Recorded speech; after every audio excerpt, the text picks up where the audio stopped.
Men seni boqyapmanmi, hamma aytganimni qilasan. Qorningni qilyapmanmi, chidaysan deydigan erkaklar. Nima ayol qo'ymi qo'yxonadagi? Yoniga bitta poxol tashab, bir chelak suv qo'ysangiz bo'ldimi? Uni boshqa ehtiyojlari yo'qmi?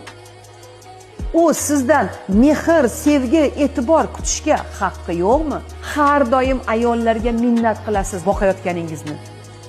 Dinni ro'kach qilasiz ayol qanday bo'lish kerakligi haqida.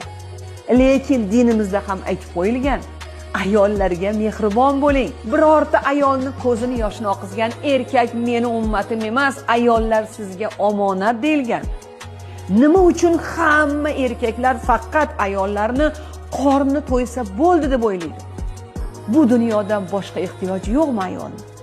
Mehr, sevgi, orzu, havasi yo'qmi ayolning?